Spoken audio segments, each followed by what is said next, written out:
Taxpayer money spent on high-dollar dinners, expensive bottles of wine, even manicures. That's what a CBS 5 investigation discovered after looking into city credit card use. Here's investigative reporter Morgan Lowe.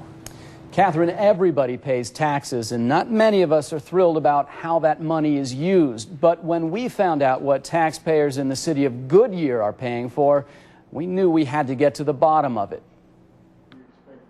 This may look like a low-key crowd to you, but a peek at how Goodyear city leaders use their city credit cards may give a different impression. $828 for dinner at a country club, $100 of that for booze, $552 for dinner at the Wigwam Resort, including two $100 bottles of wine, $200 for dinner here, $433 for dinner there, $125 at a nail salon, and lots of lunches, all paid for by your tax dollars.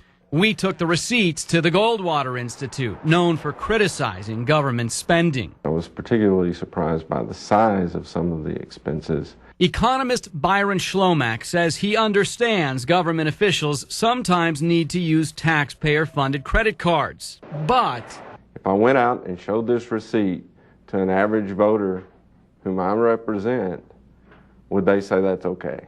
So that's what we did. This is a $433 dinner bill. Is that something city leaders should be doing with taxpayer money? No. What does that say on there? One miscellaneous bottle of wine, $100. That's kind of expensive, all right. How about the $125 for the nail salon?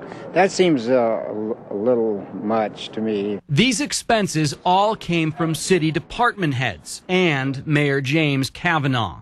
Looks like there's a lot of money spent at restaurants. We're talking to presidents of universities, 3 very good universities, and we're talking about the owner of the Cleveland Indians. Kavanaugh said the high-dollar dinners involved luring the Cleveland Indians and 3 universities to Goodyear.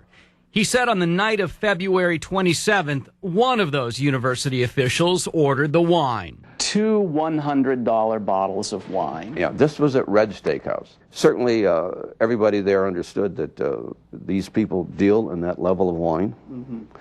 And I was not going to embarrass anybody, including the city of Goodyear, by saying that's a little bit above our budget. In fact, it is a little bit above our budget. $100 for a bottle of wine on the taxpayer's dime is excessive.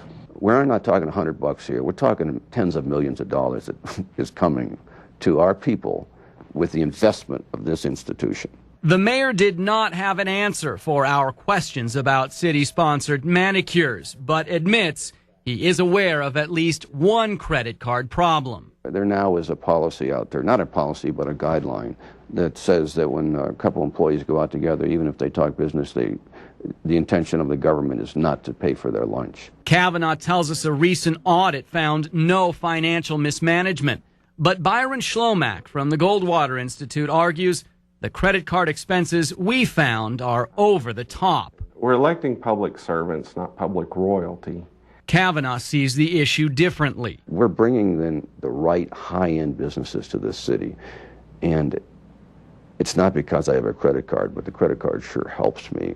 Ultimately, it's not us he has to convince. It's the residents of Goodyear. It may be a tough sell. Does this sound like a dinner you would have liked to have been at? Yes, especially if somebody else is paying it. Yeah. Those high-dollar dinners we showed you involved several people, so the prices range from $30 per person up to $100 per person on the high end. The manicures were $25 gift certificates for office assistants. For a comparison, we requested the credit card receipts from Scottsdale and Phoenix mayors. The Scottsdale mayors appeared to be limited to expenses while traveling on city business. The Phoenix mayor does not have a city credit card. I'm Morgan Lowe for CBS 5 Investigates.